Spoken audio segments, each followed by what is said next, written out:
Hello everyone, Greg here, and now that we've had access to the iOS 12 betas for over a week, there have been a few new changes that I haven't been super happy with. So the first change I wanted to talk about is the iPad gesture dock. With iOS 12, Apple added the ability to use all of the iPhone 10 gestures on the iPad. They changed this because the next iPad Pro will supposedly be removing the home button, so it will borrow a lot of the iPhone 10's gestures, like swiping up to go home. That is the conflict it brings when trying to access the iPad's dock, which uses the same gesture as swiping to go home. In the iOS 12 beta, I am constantly swiping up to summon the dock, only to have the app close on me, and I'm transitioning to the home screen. Seriously, even the quickest little flick will treat this like you want to go back to the home screen. I am so used to swiping up quickly to summon the dock on the iPad like you could on iOS 11. Now, in order to summon the dock, you need to slowly run your finger up from the bottom of the screen to slide the dock into view.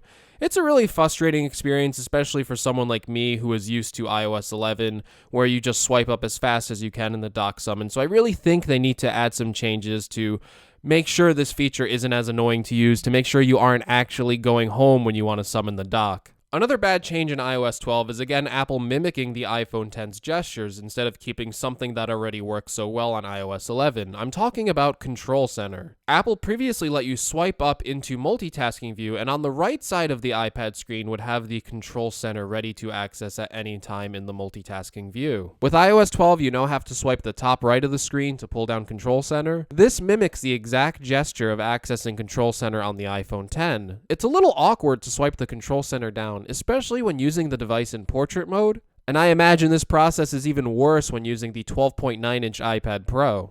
While I do like the uniform parity of pulling down Control Center to access it, and I do like that it keeps the iPhone 10's gestures in parity for people who aren't used to using an iPad, this should be an additional way to access Control Center instead of the only way. Now, this is probably my biggest change in iOS 12 that I actually want to see reverted back and fixed. And this is how you access photos while in Apple's Messages. In iOS 11, there was a dedicated camera button that would bring up the camera and photo library. It was quick to access either the camera or your photo library. However, in iOS 12, they decided to move the photo library into the Messages app drawer. I cannot tell you how many times a day I press the camera icon only to be greeted by the entire camera app popping up and my photos nowhere to be found. To access the Photos app, you need to press the Messages app button and then hit the Photos app button. It's a much slower process than usual, and it's annoying to have photos have the same status as message apps that you don't use as often. In fact, I find one of the most common things you do in the Messages app is to share photos with people. I find it even more useful to have quicker access to photos than launching the camera app in Photos. So I really hope Apple changes gear here and brings back the old iOS 11 layout for the Photos messages. Okay, this is a small nitpick, but it's something that I have been missing with the recent betas. In iOS 11, when using reachability, there would be a small haptic vibration every time you pull down to access reachability. In iOS 12, the vibration is gone. I really miss the haptic feedback I would get when using this to know that my swipe was accurate when pulling down reachability. And it was just a nice feeling that felt like you were controlling the screen as you pulled down. Hopefully the removal of the vibration wasn't intentional and it will be back in a future OS release. Another change that I'm not a fan of is the changing to accessing context in the Messages app. The original way to access this was to press on the profile to see the contact sheet information for the person you are talking with. Also, this added the ability to quickly call someone's phone number. Not only is that quick contact sheet longer to get to in iOS 12, it takes an extra 2 taps to get there on the screen, but the call button defaults to FaceTime audio when it should default to the person's mobile number. Listen, I love FaceTime and I understand that FaceTime audio is actually better quality than a regular phone call, but most people would rather have access to calling someone than starting a FaceTime audio call. To make this feature more inconsistent, there's already a FaceTime button right near the phone button. If people are using FaceTime, they are more likely to start a video chat than initiate a FaceTime audio call.